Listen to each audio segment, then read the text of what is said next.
साथीहरु तपाईलाई पक्कै पनि स्वागत छ फेरि पनि 2026 को नयाँ यो एकदम सुनौलो डिमान्डेबल भिडियोमा। आज चाहिँ म तपाईहरुलाई 2026 को अफ सिजन चल्दै यो एकदमै डिमान्डमा आउने जब गेस व्हाट क्याब ड्राइभर को ट्याक्सी ड्राइभर मतलब क्याब ड्राइभर को पोजिसनमा जब गर्यो भने तपाईले कति जति पैसा कमाउन सक्नुहुन्छ हैन। तपाईहरुको माइन्डमा नेपालबाट दुबईबाट अथवा नेपाल भन्दा बाहिर जुनसुकै कन्ट्रीबाट चाहिँ मलाई एकदमै धेरै मेसेज गरिरहेको हुन्छन् कि क्याब ड्राइभरमा कसरी आउने कुरा अलग हो र स्यालेरी चाहिँ कति हुन्छ भन्ने कुरा हो, जुन चाहिँ म तपाईहरुलाई आज प्र्याक्टिकली लाइभ म आफै ड्राइभ गरेर बिहान 6 बजेदेखिबाट बेलुका एटलिस्ट पनि तपाईहरुलाई 7-8 बजेसम्म एटलिस्ट 12 घण्टा जतिको टाइम आवरमा चाहिँ ड्राइभ गरेर म देखाउँछु कति जति पैसा हुन्छ। याद राख्नुहोस् यो अफ सिजन हो, अफ सिजनमा कम्तीमा पनि तपाईको समरको भन्दा अहिले फेरि विन्टरमा चाहिँ के हुन्छ भने समरको भन्दा ठ्याक्कै आधी स्यालेरी हुन्छ हो। त्यसरी तपाईहरुलाई हिसाब गर्न सक्छु। र म आज चाहिँ यो हुन गइरहेको छ स्याटरडेबाट चाहिँ म स्टार्ट गर्दैछु मर्निङबाट। त्यहाँ मर्निङको स्याटरडेको चाहिँ अलिकति बेसी हुन्छ कि भन्ने तपाईहरुको मनमा हुन्छ। पक्कै पनि स्याटरडे अलिकति बाहिर निस्किन्छन्, तर यो विन्टर हो, याद गर्नुहोस् कोही निस्किँदैन, सबै जाडोले टिक कामेर बसिरहन्। So let's get into the video and explore गर्छु म तपाईहरु सबै जति कति जति पैसा कमाउँछ, कसरी कमाउन सकिन्छ, कस्तो हुन्छ तरिका हैन, तपाई कसरी आउँछ, केमा काम गर्न सकिन्छ। यहाँ ती 3वटा एप्लिकेसन छ, 3टा एप्लिकेसनमै गर्न सकिन्छ। तर म चाहिँ तपाईहरुलाई एउटै मात्र एप्लिकेसनमा गरेर देखाउँछु जुन चाहिँ हो बोल्ड। ल हेरौँ है त साथीहरु, माल्टाको लागि इन्ट्रेस्टेड हुन्छ नि, माल्टामा सबैभन्दा डिमान्डेबल र पैसा कमाउन सक्ने जब हो यतिखेरको अवस्थामा। त्यसैले साथीहरु यो भिडियोलाई अन्तिमसम्म तपाईहरु पक्कै हेर्नुहोस्। र माल्टा आउन खोज्ने तपाईहरुको कोही दाजुभाइ कोही कतै यस्तै पोजिसनको लागि हैन इन्ट्रेस्ट भएर बस्नेलाई शेयर पक्कै गरिदिनु। साथीहरु नयाँ हुनुहुन्छ भने पक्कै पनि सब्स्क्राइब गर्नु होला प्लिज, जाडो छ।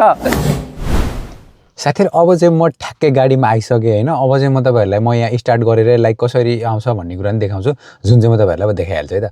सो यहाँ चाहिँ तपाईहरुले देख्नुहुन्छ यो चाहिँ एप्लिकेसन हो बोल्डको। यो चाहिँ म अनलाइन गएँ हैन। अब अनलाइन गयो भने चाहिँ अनि यस्तै गरेर स्वाट स्वाइप अप गरेपछि अनलाइन जान्छ। अब यहाँ चाहिँ कहाँनिर कति धेरै रिक्वेस्ट आइरहेछ भन्ने टाइप्सको हुन्छ। यो रातो पहेँलो भनेको चाहिँ धेरै बोनस लाग्ने एकदम पिक चलिरहेको ठाउँ। यहाँ चाहिँ होप गरौँ कि अर्डर पनि आइहाल्छ है त। लेट मी सी फ्याट्टै आइहाल्यो हुन्थ्यो। अब यहाँ कुरेर बसेर चाहिँ हुन्न, निस्किनुपर्छ, यसो घुम्नुपर्छ, कहाँ आउँछ त्यही खालको। जेसमा आए पछाडि अब यहाँबाट तपाईँले यसरी आउनुहुन्छ, यसरी आउँछ भनेर चाहिँ अब पक्कै पनि देखाउँछ है त। सो अहिलेको लागि भने चाहिँ म अब फर्स्ट अर्डर लिन जाँदैछु। यहाँ 0 छ, यहाँ गएर हेऱ्यो भने यो चाहिँ 0 छ, यहाँ हेर्न सक्नुहुन्छ। अब यहाँबाट चाहिँ म ट्राई गर्छु है त। यो चाहिँ यतिखेर टाइम पनि देख्न सक्नुहुन्छ। यतिखेर म 10:17 गयो, 10:17 भएको छ। 10:17 चाहिँ स्टार्ट गर्दैछु है त। साथीहरु यतिखेर 12:47 गयो। यो गाडी खासै राम्रो नहुने, यताउता फेरि यो चार्जिङमा प्रब्लम आएर म चाहिँ खासमा रुममा गएँ। त्यस पछाडि अहिले फेरि फर्केर आएँ, अलिकति टाइम लस भयो त्यहाँ गर्दाखेरि। अब फेरि पनि रुम जानुपर्ने बेला भएको छ, किनभने मेरो यो चार्जिङको स्लट चाहिँ फेर्नुपर्ने बेला भएर छ। सो अलिअलि यताउता हुने भयो। जे होस् अब गर्ने गाडी नबिग्रिनेहरूको लागि भने अर्निङ अर्कै खालको निष्कर्ष चाहिँ निस्किन जान्छ क्या। सो यो चाहिँ थियो बिचको ब्रेक, एउटा टी ब्रेक। सो यो चाहिँ डिङ्ली भन्ने ठाउँमा आइपुगेर यस्तो दामी भ्यू छ क्या। यहाँबाट चाहिँ एकदम दामी हेर्न मिल्ने पोइन्ट भ्यूहरू यस्तो राम्रो छ क्या। अनि यस्तो दामी हावा, टुरिस्टहरू व्यापक लाग्छ यहाँ। त्यही क्रममा म नि यहाँ आइपुगेको थिएँ। सही छ हावाहरू हेर्नको लागि। सो गाइज तपाईँहरूले देख्न सक्नुहुन्छ यतिखेर नाइटै भइसकेको छ पुरै होइन। अब यतिखेर चाहिँ अब जे होस् काम सकियो, त्यही हो अब सकियो। 9:10 बज्न लाग्यो, ठ्याक्कै 10 बज्न लाग्यो। सो मैले काम चाहिँ कति गरेँ भन्दाखेरि आज खासै काम केही पनि गतिलो भएन होइन। तै पनि मैले ट्राई चाहिँ गरेँ। अब 2-3 घन्टा यतै हल्लियो, यताउता भयो, गाडी चार्ज भएन, यो भएन त्यो भएन। त्यही भएर म आज चेक गरेँ। अब यहाँ चाहिँ तपाईँले देख्न सक्नुहुन्छ यो चाहिँ मेरो मोबाइल हो, अर्को मोबाइल। यसमा चाहिँ इन्कम हुन्छ। जस्तो आज चाहिँ जम्मा 217 मात्रै देखिएको छ, तर 230 रुपियाँ चाहिँ भइसकेको छ। यो अपडेट हुन बाँकी हो। यति चाहिँ इन्कम भयो आज। अब यसमा खासमा कति चाहिँ पैसा तपाईँको हातमा आउँछ, कति कम्पनीले काट्छ, कमिसन के हो, यो चाहिँ फेरि एउटा विन्टरको भएर एकदम कम भएको। आज स्याटरडे भयो भने, नत्र भने एकदमै धेरै हुन्थ्यो होइन। तैपनि यति चाहिँ बनाइयो। अब यसको कति चार्ज आउँछ चाहिँ म अब तपाईँलाई बाहिर आएर भन्छु है त। साथीहरु तपाईँहरूलाई पक्कै पनि थाहा भयो होला कि मैले कति पैसा बनाएँ भनेर। अभियसली मैले 229 युरो बनाएँ हिजोको दिनमा। अब यसको मतलब अब सबै भागभन्डा गरेर ट्याक्स काटेर कम्पनीलाई कति तिर्न पर्ने हो, यो सबै कुरा जान्न पनि एकदमै इम्पोर्टेन्ट हुन्छ। किनभने सबै कम्पनीको आफ्नै रुल्स हुन्छ। कसैले चाहिँ तपाईँको अब ग्रसबाट दिन्छ भने, कसैले चाहिँ नेट प्रफिटबाट चाहिँ 50-50 भनेर दिन्छ। मतलब तपाईँले 229 युरो कमाउनु भयो भने तपाईँले ग्रसबाट तपाईँलाई दिन्छ भनेदेखि तपाईँको हातमा कति आयो भन्दाखेरि 114 रुपियाँ जति चान्चुन तपाईँको हातमा आउँछ। तर तपाईँले ग्रसबाट तपाईँले पाउनुहुन्छ भने तपाईँले पेट्रोल पनि आफैले पे गर्नुपर्ने हुन्छ र त्यसमा ट्याक्स भयो र अर्को सोसल सेक्युरिटी काट्ने हुन्छ। त्यसो भए पेट्रोल कति लाग्यो त अब तपाईँको कुरा पक्कै पनि यहाँ आउँछ होइन। अब त्यसमा चाहिँ के हुन्छ भने पेट्रोल चाहिँ कति लाग्यो भने मेरो यसमा चाहिँ 20 रुपियाँ र अर्को 5 रुपियाँ लगभग 25 रुपियाँ जतिको पेट्रोल लागेको थियो। मतलब 117 मा तपाईँले 25 युरो काट्नुपर्ने हो यदि ग्रसबाट तपाईँको आउँछ भने। त्यस पछाडि सोसल सेक्युरिटी ट्याक्स भने त्यो अलग कुरा हो, त्यो त पछि सबै होल स्यालेरीबाट काट्ने कुरा हो। त्यसैले हामी नर्मली अहिले पेट्रोल मात्रै काटौँ। पेट्रोल मात्रै काट्दाखेरि चाहिँ 114 रुपियाँबाट तपाईँले 25 रुपियाँ पैसा काट्नुभयो भने लगभग तपाईँको हातमा 90-95 जस्तो पैसा 90 रुपियाँ जति पैसा आउने भयो होइन त।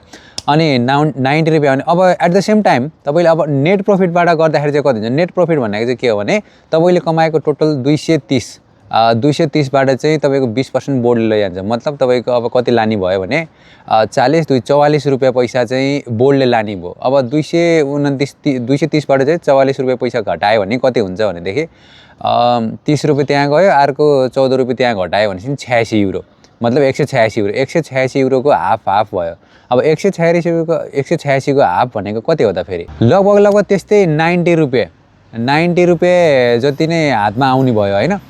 अनि 90 रुपियाँ हातमा आउने भयो त्यतिखेर चाहिँ तपाईँले अब यसमा चाहिँ अनि पेट्रोल पनि 50-50 हुन्छ। पेट्रोल नै आधी कम्पनीले पे गर्ने, आधी चाहिँ आफ्नो खल्तीबाट। मतलब तपाईँ 25 रुपियाँमा त्यही 13 रुपियाँ जति अब कम्पनीले दिने भयो, 13 रुपियाँ आफूले आउनु भयो। मतलब 90बाट तपाईँको 13 रुपियाँ अझै घट्ने भयो। गर्दाखेरि अलिकति जेस ग्रस प्रफिटमा गर्दाखेरि एटलिस्ट 10-15 रुपियाँ यतिमा फाइदा हुन्छ। अझ तपाईँले धेरै काम गरेर धेरै कमाउनु भयो भने अझ बेसी फाइदा हुने सम्भावना हुन्छ। सो यो चाहिँ थियो क्याबको चाहिँ एउटा प्राइस क्यालकुलेसन कम्पनी अनुसारको होइन। अब तपाईँको खासमा टोटल सबै कटाएर सबै बकाएर चाहिँ कति पैसा कमाउन सकिन्छ यतिखेर तपाईँले 30 दिन काम गर्ने। अभियसली 30 दिन त काम गर्दैन मान्छेले, एटलिस्ट पनि अब तपाईँको 28 दिन त काम गर्छ। र मैले हिजो नर्मल काम गरेँ कि हल्लेर यताउति काम मैले 12 घन्टा काम गरेँ पनि होइन, मैले 10 घन्टा पनि काम गरेँ। मैले त्यो 7-8 घन्टा जति काम गरेँ हो, राम्रोसँग 7-8 घन्टा चाहिँ काम गरेँ। त्यति गर्दाखेरि जे होस् मैले त्यति बनाएँ। त्यो पनि एउटा नर्मल, मैले धेरै पछाडि गरेको भएर मलाई अहिले आइडिया पनि थिएन। अब यदि नर्मल्ली कोही प्रोफेसनल बिहान काम पनि धेरै हुन्छ, बिहानदेखिबाट गर्ने साथीहरूले चाहिँ अलि राम्रो पैसा बनाउँछ। यतिखेर पनि 300 चाहिँ बनाउन सकिन्छ। उस्तै पर्ने अलि धेरै गर्नेले 300 युरो बनाउने तपाईँले एटलिस्ट पनि दिनको 100 रुपियाँ पैसा बनाउन सक्नुहुन्छ, एटलिस्ट पनि सबै थोक कटाएर होइन। त्यो हुनाले तपाईँले महिनाको 3000 युरो चाहिँ तपाईँले बनाउन सक्नुहुन्छ। 3000 युरोमा अब तपाईँको गराजको अलिकति पैसा काटिन्छ र तपाईँको खाना खर्च यताउता 3000 युरो नेपालीमा क्यालकुलेट गर्ने हो भने लगभग यतिखेरको अवस्थामा 3 लाख 6 त्यहाँ 18 लगभग 4 लाख त्यस्तै जे होस् 4 लाख पछाडि माथि नै हुन्छ। अब तपाईँको सबै थोक रुमसुम सबै कटाएर पनि यतिखेरको अवस्थामा फेरि यो चाहिँ यतिखेरको अवस्थामा तपाईँले मजाले 3 लाख रुपियाँ चाहिँ सेभिङ गर्न सक्नुहुन्छ होइन। तर अब फेरि मेन कुरा के हो भने तपाईँले अब समरको पनि त क्यालकुलेट गर्नु पर्यो नि त। ओभरअल तपाईँको वर्षभरिको क्यालकुलेट गर्ने भने समरमा तपाईँले व्यापक कमाउनुहुन्छ हो। समरको पनि क्यालकुलेट गर्दाखेरि तपाईँले लगभग हाराहारीमा एभरेजमा तपाईँले 5 लाख रुपियाँ महिना कमाउन सक्नुहुन्छ यदि तपाईँ प्रोफेसनल हुनुहुन्छ, एकदम मेहनती हुनुहुन्छ र तपाईँ जस्तो 7 घन्टा म जस्तै ख्याल काम गर्ने त्यस्तोले चाहिँ कमाउन सक्दैन त्यति धेरै।